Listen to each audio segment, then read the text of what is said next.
Well, hello everyone, and welcome back to another live edition of the WGSN-DB Going Solo Veterans Corner with your host, retired Army First Sergeant Paul Holbert. And I want to welcome everyone back this evening. I also want to take just a moment before we really get started to thank all of our viewers of the show who have been submitting emails to the studio for the show about information, veterans information, um, and other information for the show. So I want to thank you for that and encourage you, for the audience out there watching. If you have something you'd like to share with us, we'd love to hear from you. So please do so. And if you have some source that you think would be useful to our audience and to our veterans, please send that to us and we will take a look at it. And you can email it to me directly. There's my email address, literaryvet@gmail.com. You can send it directly to me and I will take a look at it. And usually I will respond to your emails and tell you, hey, I think this is good. Let's see what we can do. So please continue to send us your information and your comments, and we'd really appreciate it. Before we get on with our guest this evening, I also want to take a moment to thank our two wonderful sponsors, Quest Jewelers of Merrifield, Virginia. And we just had Mother's Day. I know Father's Day is not quite as big a thing for jewelry as Mother's Day can be, but I want to encourage you to take a look. Go to questjewelers.com, see what Pete and Juan have to offer there, and they will hook you up. I have to tell you that my wife just found a beautiful piece in there this past weekend when we went in to pick up something, a piece of her jewelry that was being repaired. She found something in there very beautiful. So they have some great stuff, folks. So check it out, please. I also want to thank Nationwide IT Services. NIS is a service disabled veteran owned small business located in Fairfax, Virginia. CK Park is a retired Army warrant officer. He and his crew offer professional business services. So if your organization needs help with training, IT security, program management, professional development, whatever you may need, his folks are there to help you. And I really want to thank CK for taking the time to dedicate a portion of his business to veterans, as he hires about 40% of his workforce are all veterans. So we commend him for that and we thank him for that and for sponsoring our show.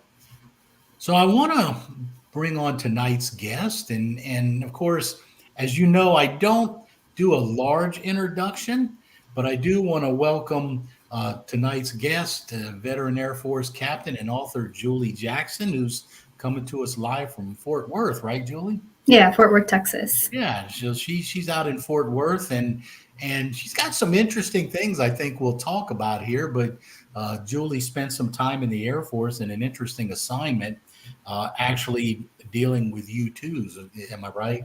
Yeah, the U-2 spy plane. Yeah. So that sounded pretty interesting, and I want to welcome you to the show tonight, and thank you for taking the time to come on. Well, thank you for having me. Yeah, this is great, and I always, don't get me wrong, I love to have all the veterans I have on, but our studio head Cece will tell you too. It seems to be harder for me to get female veterans, so I always like getting one of our female veterans on the show to make sure that you guys have an opportunity to represent, what you've done and what you're doing. So, I thought it was kind of interesting. You're an Air Force veteran.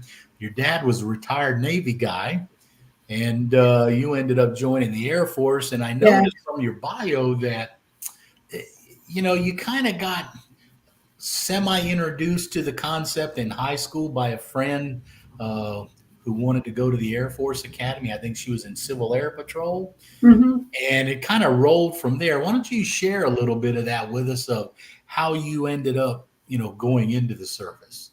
Yeah. So she wanted to go to the Air Force Academy, and I had asked her, if you don't get in, what's your plan? And she had told me ROTC, and I had no idea what that was. Even though my dad was in the Navy, he retired when I was 6. So I did not grow up a military brat in any Uh, way, knew nothing. I didn't even know the difference between enlisted and officer, like nothing. So I just kind of kept that in the back of my head. And right after I graduated high school, my family all moved out to San Antonio, Texas, where I started junior college. and I was teaching Taekwondo at the time. Hmm. And one of my fellow instructors, he was a major in the Air Force. So I had kind of offhandedly commented to him, "Oh, I'm thinking about ROTC." I had no idea what I was talking about. I just said it. And he was like, he just took that and ran with it. So he was like, "All right, we Yeah. got to get you prepared for this." Mhm. So I was between my sophomore and junior year. I was switching from junior college to university. And the university I went to, they held like an open house type thing where you can walk around to different tables and, see what you're interested in. And so they only had 2 ROTC tables. One was for the Army and one was for the Air Force. And I knew from previous experiences with Army people, don't join the Army. So Yeah, let me just say, I think that was interesting because you mentioned that you had dated a guy who was in the Army, and you thought he had told you that. Well, I don't think the Army's for you. yeah, Um, I won't say exactly what he said, but he made it very clear. And I'm sure there are people that will disagree with me, and that's fine. But he made it yeah. very clear that the Army is not great for women. So, Well, so let me ask you, when was this? What year about? this would have been, I think, 2008. Okay. Well, I was already retired by then, but they had made. I mean, they had made quite a few strides, for women in the Army by the time I had actually retired in 2001. But yeah, I still do understand there were times when it was more challenging for women for a lot of reasons, and sometimes it was for reasons that shouldn't have been. Yeah. So yeah, probably a good idea for him to steer you in that direction because it seemed to work out well for you. Yeah. So that major from the Taekwondo studio, he went with me and, he knew all the questions to ask. So all my college years heard were, "Hey, you're going to have a job after the college." So I was like, sign me up. All so, right. No, so no yeah, stomping the pavement looking for work after college, huh? yep. So I called my dad, who had no idea that I was even considering this. And I was like, "Hey, I joined the Air Force today." And I just hear silence on the other end. And he goes, "Like, you enlisted?" And I said, "I don't know. I'm doing a thing called ROTC." And he goes, "Oh, you're going to be an officer?" And I said, "Yeah, I guess." And he goes, "Okay. Um, well, I'm glad you didn't join the Army." So, yeah. And I'll be honest, I had no idea what I was getting into. At the time, so my Myers-Briggs personality has changed from the time that I joined to the time that I Yeah. left. At the time that I joined, I had the personality for it, but as time went on through the military, I changed as people do. And my now personality, if you look on a Myers-Briggs thing, it's like, don't ever go into the military. You would hate it. Yeah. Well, thank goodness you did it before then, right? Right. Yeah. Yeah. Well, I thought it was good. So, I'm assuming that, I have a younger brother who spent 8 years in the Air Force. So, so he's a veteran, and he's now working civil service and is finishing his buyback of his time towards civil service so he can retire. But me being an Army guy, of course, I used to have my share of the jokes I'd throw his way being in the Air Force, and I'm sure Air you Force. probably heard them all. Oh, yeah. Oh, I Yeah. make fun of the Air Force too. What's that? Oh, what's that? I make fun of the Air Force too. Oh, you did too? Yeah, but I mean, no. So that's good. You went into the Air Force, and I understand that you got into intelligence initially, right? Yeah. So one of the kids who I taught Taekwondo to, his dad was a general in the Air Force. And at the Oh, time, that didn't mean anything to me. I still was not super familiar with rank. So I was thinking about what job I wanted to do in the Air Force, and he was an intelligence officer. So he took me around his office, took me out to lunch, kind of explained what intel is. And it hmm. sounded really interesting to me. So I put that as my number one choice for a job, and that's what I ended up getting. So you subjected yourself to one of the most, in how can I say, intrusive background investigations when you went in, not Yeah. knowing what you were getting into. Yeah. Yeah, Oh because my I gosh, that background investigation. yes. So I did not do anything bad in high school. I was a very good, studious kid, just did not get into trouble. And whoever they assigned to me for my background check did not believe me. Like she thought I was hiding something. Every person that she spoke to, they would call me and be like, I think that she thinks you're a Russian spy. Like she hated me for whatever reason. I don't know. She just didn't believe that I did not get into trouble. Well, that's kind of interesting because I ended up having a TS clearance when I was in the Army, so I remember that background investigation, and I mean they have the resources and sources to go to all kinds of stuff. So, you would think if you'd have been into anything, she would have been able to find out and then come and ask you.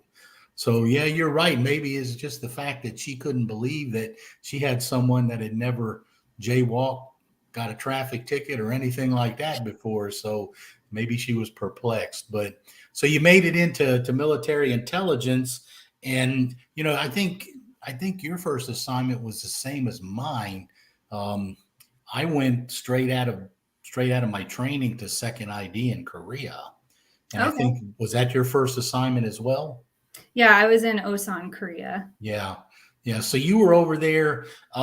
You did you start off in U2s as soon as you got over there, or what did they have you doing? So kind of my main job was to be a flight commander, which meant that I was in charge of 62 people and they were all signals intelligence analysts for the U2 mission. Um, Okay. so while you're a flight commander, you're also training, they call it a MOC, a mission operations commander. They're training you to do that job. And your job is to kind of like, well, be the commander of the U2 mission. Yeah. So you're the Yeah. one that's, going up to the pilot every hour to give them updates and to find out, how they're doing. But I'd say 95% of my job was being a flight commander. And I think I only sat like 4 or 5 U2 missions. I didn't do very much. Well, that's pretty interesting, though. I mean, it's so amazing because in the military, I mean, as you can attest to just from listening to you, you get to do so many things that you would never do. And my first my second assignment in Korea, I had changed jobs and went from an FDC and a field artillery unit to a nuclear, biological, and chemical warfare specialist. Wow. And the first thing they did was assign me to a leg infantry battalion in second ID up north near the border. And even with my job specialty, I mean, I got to do so much and learn so much, and even got to go on 2 patrols inside the DMZ with our infantry. Wow. Yes. Wow. So, to hear you talk about, the U2s and, working with the pilots, it's just amazing. A lot of people don't realize the things that we get to do once we're in the military as veterans that Yeah. we would never have the exposure to otherwise. So yeah, I think you had one interesting point you talked about with Kim Jong Un, Yeah. one of the missions. Would you want to share that with us? Yeah, so I was in Korea during his first year of reign. So Okay. we had no idea what he was going to be like. Was he going to be like his dad? Was he going to be kind of more pro-West? Because at that point in time, all we knew about him was that he had gone to college in a Western university. Hmm. He really liked American basketball. He had been to Disney World. So we thought maybe he'll be a little more pro-West. And obviously he ended up not being that. But what was interesting is while I was there, everyone in the West was freaking out. It was around March time. And in March, they always do exercises. This is Yep. not new information. They always do Yep. exercises. Team So, spirit. yeah. So Yep. everyone in the US was freaking out, thinking, oh, he's going to nuke us. He's doing this. He's doing that. My mom was calling me every single day, and I'm sitting there to Dunkin' Donuts. So like, for us, it was not scary. What was scary was during the off times, the non-exercise seasons. We did have a couple scares while I was there. I can't go into the details as to the how or why, Yeah. but there was a moment where North Korea, they walked right up to the line. Like there are certain actions that if they take, it's a Hmm. declaration of war, and they walked right up to that line. Right. And so we were all on the operations floor, which you're not supposed to do. You're supposed to clear the operations floor if you think something's going down. But we were all just enthralled because we really thought, this is it. Like, this is happening. And so I looked at one of my airmen and I was like, so if they do the thing, what's going to happen? And he goes, well, you've got your chem gear with you, right? I was like, oh, it's that serious. Okay, cool. Yeah. But thankfully they did not do that. So, Well, you know it's interesting you say that because um, I had 3 tours in Korea during my Army days. And every tour that I had, especially my first one when I got out of training, that was when Kim Il Sung was still president, the original Kim. wow. And every year on his birthday, he kept swearing up and down he was coming south on his birthday.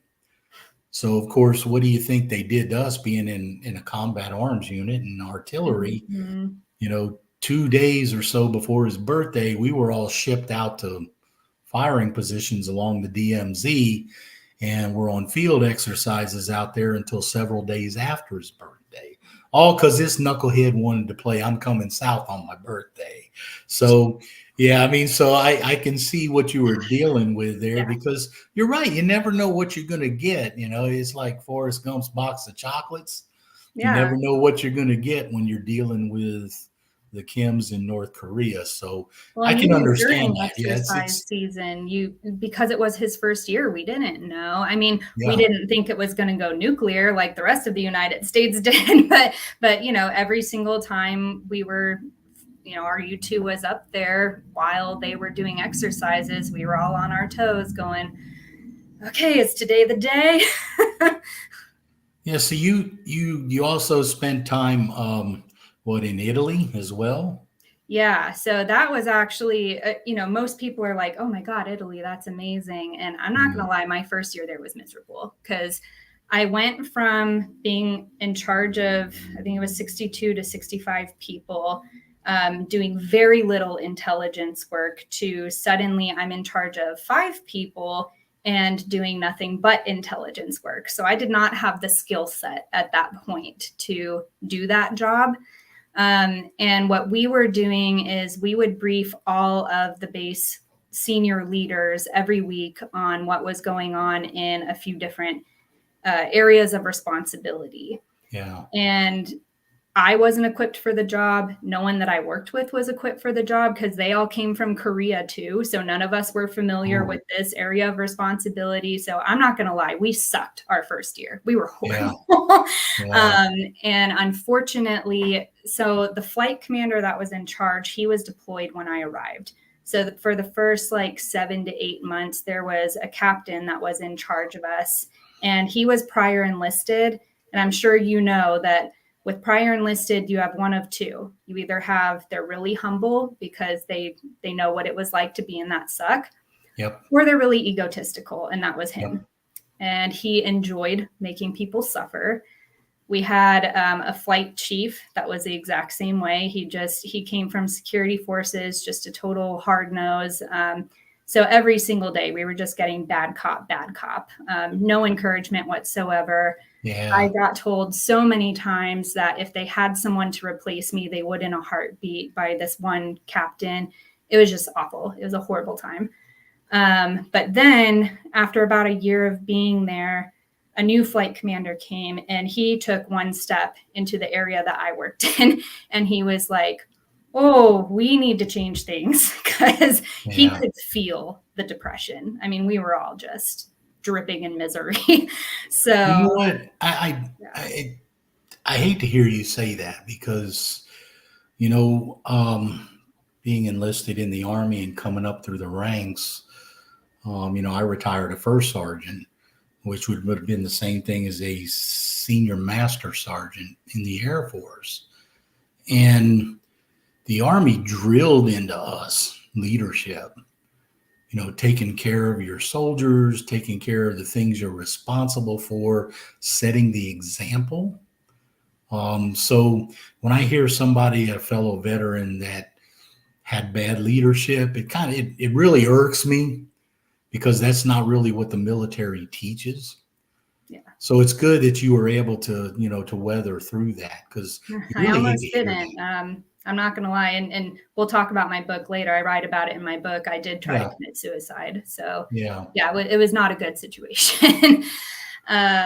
But I didn't try. I walked right up to the line. I was going to, and then thankfully a friend of mine called at just the right time, and she recognized something in my voice and asked me to come spend the day with her. So she averted that situation. I don't even think she knows to this day that she saved me from that. But yeah. Well, you know what? I want to thank you for sharing that, because one of the things we talk about here on this show is, you may or may not be aware, about 20 veterans a day commit suicide. Mm-hmm. And for a variety of reasons.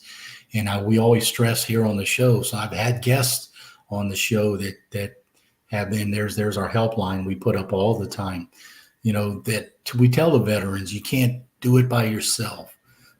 Talk to somebody.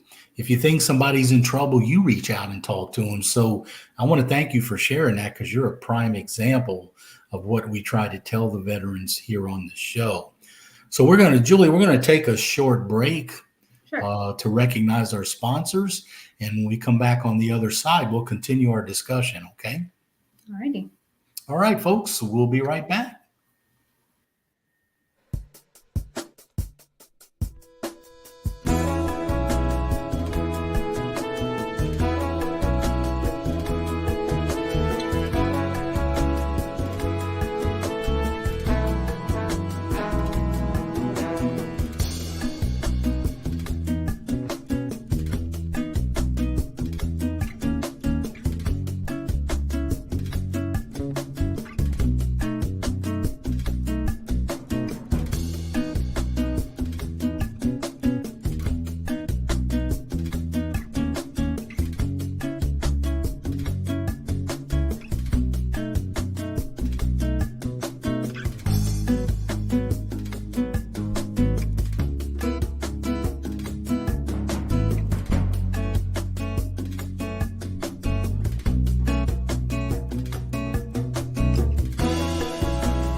All right, welcome back, everyone. And you've been listening to the WGSN-DB Going Solo Veterans Corner.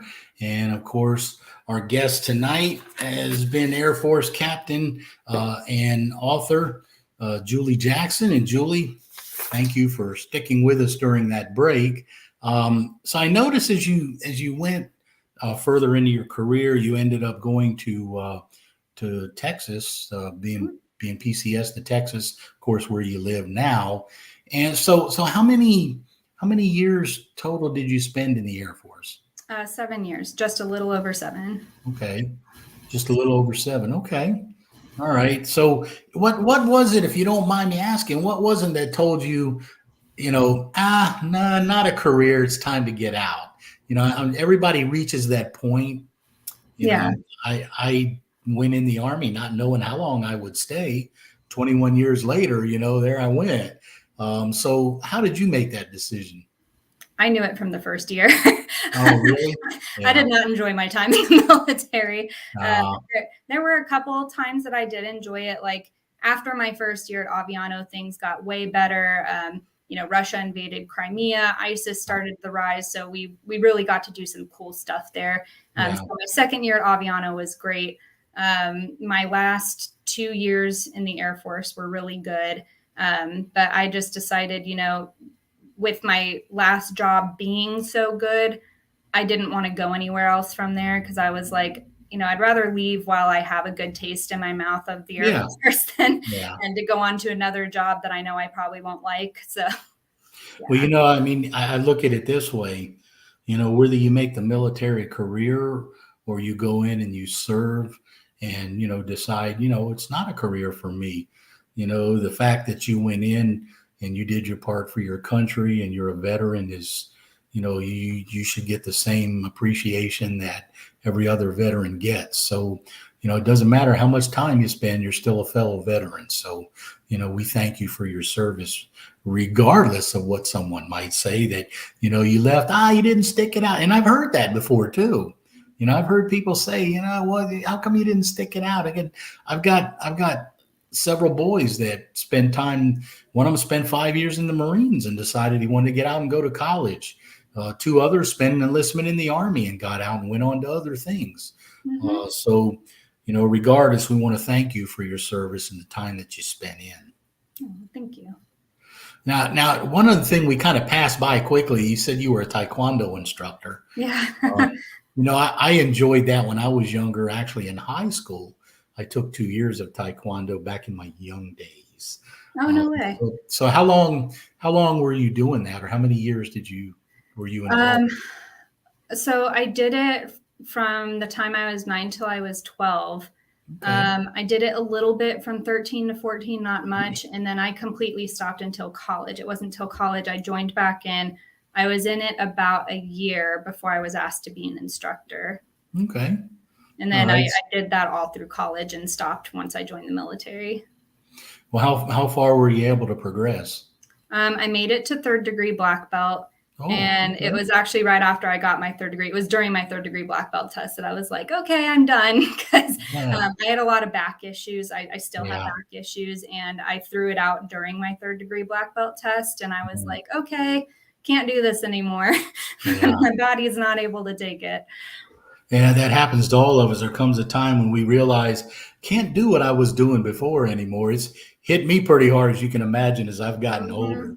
Um, yeah, so I noticed that after you left the Air Force, you kind of had that experience similar to I did. You dabbled in some different contracting work, Yeah. and felt, I guess, that wasn't right for you, or Yeah. Well, actually, my first job, my first company that I worked for, I really enjoyed. I would have stayed with them till retirement if I could have. Unfortunately, circumstances happened. But so coming out of the military, I really didn't know what I wanted to do, but I knew who I wanted to work for. So I wanted to work for a major contracting company. So I applied to jobs at Lockheed, Booz Allen. yeah. I can't remember who else I applied to, but those were the 2 big ones. And the job that I applied to at Booz Allen, I knew I wouldn't like it, but I just saw it as a foot in the door. And that's exactly what it was. I was a project manager for a year. And then after that year, a cyber intelligence training position came up. So I transferred into that. But unfortunately, the Air Force kind of did us dirty. And after we completely revamped the course for them, they told us that they were dropping our course off their contract. So, yeah, and this was right during COVID. So I had no other job to go to in Booz Allen. So unfortunately, I was forced to leave the company. I didn't want to. I really liked it. I would go I don't want to say that. But yeah, it was a great company. And then I worked for a smaller company. Mm-hmm. And it wasn't necessarily the company that was bad. It was, I worked for 16th Air Force with a contracting company, and they just didn't know what to do with us. So I was literally getting paid to do absolutely nothing for 9 months, which I know most people would be like, oh, I love that. No, you wouldn't, because it's Groundhog Day every single day. Yeah. Yeah. So I decided after that to get out of the contracting world and try corporate. And I knew I would take a pay cut, and I did. I took a massive, massive pay cut to go into the corporate world. But again, it was COVID, so I had to take what I could get. That job ended up kind of being like the previous one where, you know, just making really bad decisions. They didn't know what to do with us. So I left, and about 2 months after I left, they did a massive layoff. Shocker. So now I'm with my current job. Yeah. Yeah. So you're still doing training, right? Mm-hmm. Yeah. I train for a software as a service. Yeah. You know, I got to tell you, I was a military instructor for 3 years at Fort Benning, and I really enjoyed it. I enjoyed being on the platform, working with the soldiers. And so I got to where, you know, I enjoyed the platform time and doing things like that. So, you know, that's when I started teaching after I retired. So I really enjoyed the training world, the teaching world as well. And I found it, you know, probably like you do, probably at least rewarding to a point. Yeah. Yeah. So I got to talk to you about this. I thought this was interesting because that kind of brings us up to date where you are. But you published your first book, and I thought that was so interesting. Everyone's winging it. Yeah. Right? The myth of adulting, everyone's winging it. But what I thought was interesting was how, you know, the subject of it was that you were writing to your future husband, I think you said, your Yeah. experiences or something. Yeah. And I found that interesting. Yeah. Tell us about that. Yeah, someone had given me that idea when I was in college. So when I was 19, I started writing a journal of letters to my future husband, just about, you know, what I was going through in life. And Yeah.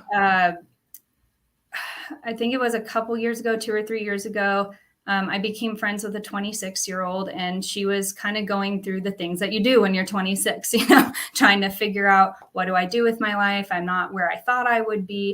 And so I just sent her a couple of excerpts from my journal, and she said that it was really helpful. So that kind of gave me the idea. I was like, you know, I've been through a lot. So maybe, you know, the things that I've been through will help someone else. So what the book does is I take snippets of journal entries, and then I go into where I was mentally at that time, what I was going through, what lesson did I learn from that time. And I've had several people that worked with me in the military reach out and say, like, man, I had no idea that you were going through all that, and it's helped me because I'm going through some of that right now. So, yeah. Yeah, that's excuse me. I just, you know, when I read that it was, you started off writing journal entries to your future husband, I thought, wow, now that's interesting. And you would probably make for an interesting book. So how was, you said some of your friends said that it really helped them out, but so how was it received generally? Okay, pretty good. So unfortunately, I made no money on it because I was stupid and hired a publisher who ended up being a total scammer. So I ended up getting no money from it. I did get the rights to the book back. I had to hire a lawyer to get the rights to the book back. So that was more money spent. And by the time I republished it under my own name, unfortunately, everyone who wanted the book already got it. So yeah. But you know what? It's you've done something that a lot of people will never do, and that's write a book. Yeah. And so honestly, the goal of the book was to help people, and it has. I've had multiple people reach out to me, especially people who are going through anxiety or depression, to tell me, you know, hey, that really helped me. Well, I mean, and that's, I think that in of itself is the reward for what you're doing. I mean, don't get me wrong. I understand. And a lot of people, you write books, you think, maybe one day I can do something with this. And if you enjoy writing enough, say, maybe I can make a living writing. But, at least what you wrote has helped people. People, was well received and it was beneficial. But I understand that you're now working on a second book. Yeah, I actually just published it about a month ago. So it's a collaborative book. I just went to social media and asked people, hey, if you're in your 30s, what advice would you give to someone in their 20s? If you're in your 40s, Wow. what advice would you give to someone in their 30s? And I did it by sections, like mental health, career, finances, etc. And it's a small book, but it's got some real gold in there. I've used it myself. So yeah. So it's called Letters from Future Me. Mm-hmm. And there it is on the bottom of our screen, along with a website where you can check it out for those of you that are watching. I think that's interesting that you went on social media to do research for it like that. That's pretty interesting. Yeah, got a lot of feedback. I'm in a lot of different groups. Some of them are for veterans, some of them are for women, some are for, just different hobbies. So I just went to the different pages. And of course, I told people, I'm going to use your first and last initial. If you don't want me to do that, you don't have to. If you want to remain anonymous, you can. So they all knew that this was going into a book. Yeah, yeah. Well, that's great. I mean, so you've gotten 2 books under your belt with the one, just coming out. So let me ask you this. I mean, you're an Air Force veteran. You've got experience in the corporate world. You're now training. You're writing books. So what are the future plans for Julie Jackson now? I have no idea. Well, at least you're honest. Let's put it that way. So you're going to do just like your first book is everyone's winging it. Is that what you're going to do? Follow the advice? That's kind of where I am right now. Just kind of winging it. Yeah. Well, you know what? I mean, you're at the point where you've been through a lot. You've experienced a lot. You don't have anything to tie you down as to what you do with your future. So, if you don't necessarily, I talk to so many people that plan their life from high school. Yeah. And then they get really upset, really thrown off if their plans go astray. And, my wife and I often talk about it too, is, God, if I could go back a little ways, there are a few things I'd probably change in my decision making. And I'm sure everybody's like that, but, you're at the point now in your life where, everything's still ahead of you. So why tie yourself down, right? Right. Yeah. Well, and I just haven't really found my niche yet. I mean, I know that I like training. I just don't know what I like training. So, I'm just kind of bobbing around for a little while, and I'll figure it out as time goes on. Well, what was your degree in? Criminal justice. Nothing at all. Well, how about that? My undergraduate degree was in, guess what? Criminal justice. No way.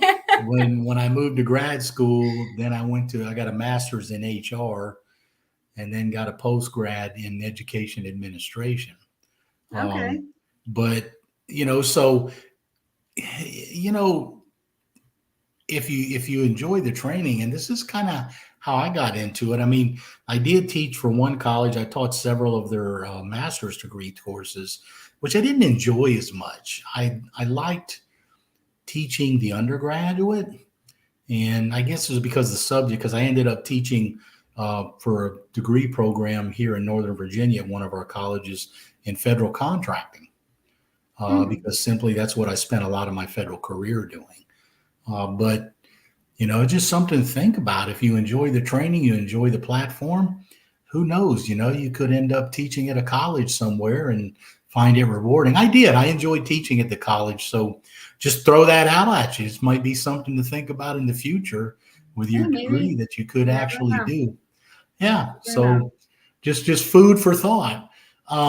So Julie, I I got to tell you, I mean, it's an interesting story that you have, and some of the things that you've gone through, and I really appreciate you taking the time to, come on the show and share with us. And for our audience out there, check out Julie Jackson's books, The Myth of Adulting, Everyone's Winging It, and of course, when you look at your second book, Julie, what's the title? There it is, Letters from Future Me. And there's the website for our audience. So check those out. See what Julie's writing about. You may find it interesting. But before we close the show, Julie, there is one thing I do want to ask you. And I usually ask our guests this question, and I get some really good answers. So I'm not putting you on the spot to give me a really good answer. I want you to give me what's on your mind. But if you had a thought that you'd like to share with our audience, whether it's to other veterans or audience in general, what would that one thought be? So I really mulled this over, and I couldn't come up with just one. I came up with two, but it's because I think they're both incredibly important for someone who's either just getting out or they just got out. The first is seek therapy within the first 3 to 6 months of getting out, because like you said at the beginning, there is no experience like the military. You have gone through things that you will never go through in the civilian world, and you don't even realize it now, but it's affected you. And when you go into the civilian world, unless you're getting a government job or a contract job, if you're going into the corporate world, your brain is not going to know how to react to that. So definitely recommend getting therapy, because you just don't know what you're going to experience and what feelings you're going to feel and all that. The second is, if you don't know what you want to do after the military, just, kind of do what I did. I looked up my Myers-Briggs personality. I Googled what kind of jobs were common for that personality.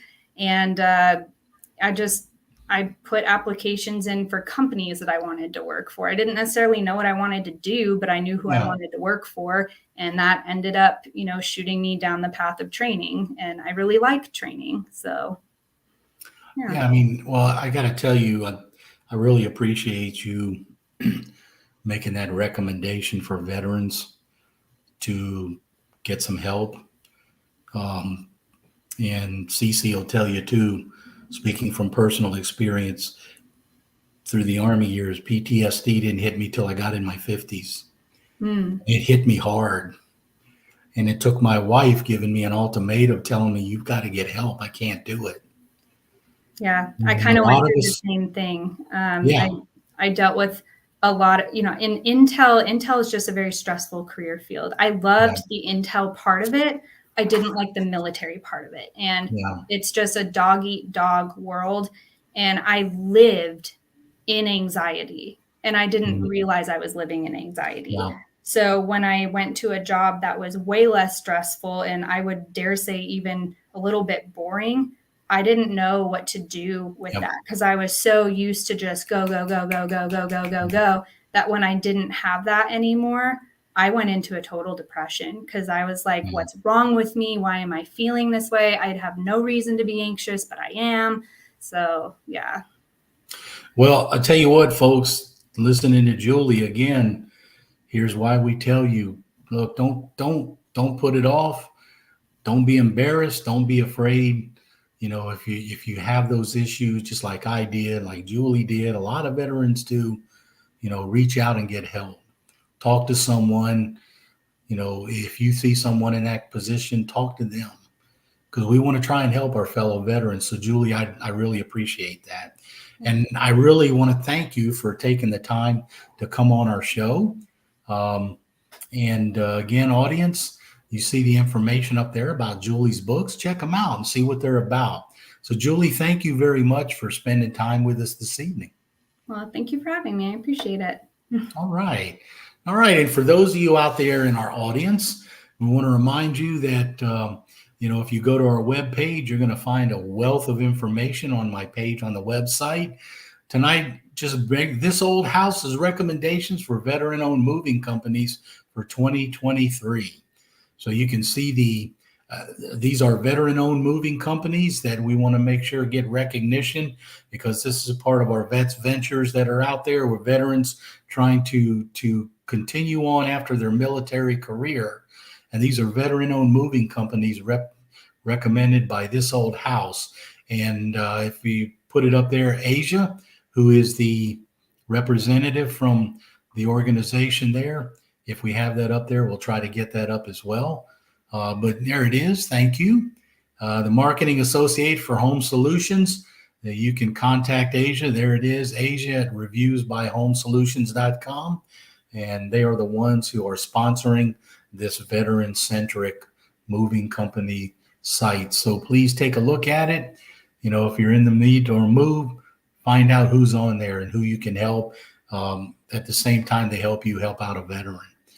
All right, I want to thank you for joining us this evening on the WGSN-DB Going Solo Veterans Corner from the goingsolomedia.com. You can find our past shows on the website, on my webpage there, and other shows by goingsolomedia.com. So I hope you'll check them out and come back with to our next show. Thank you.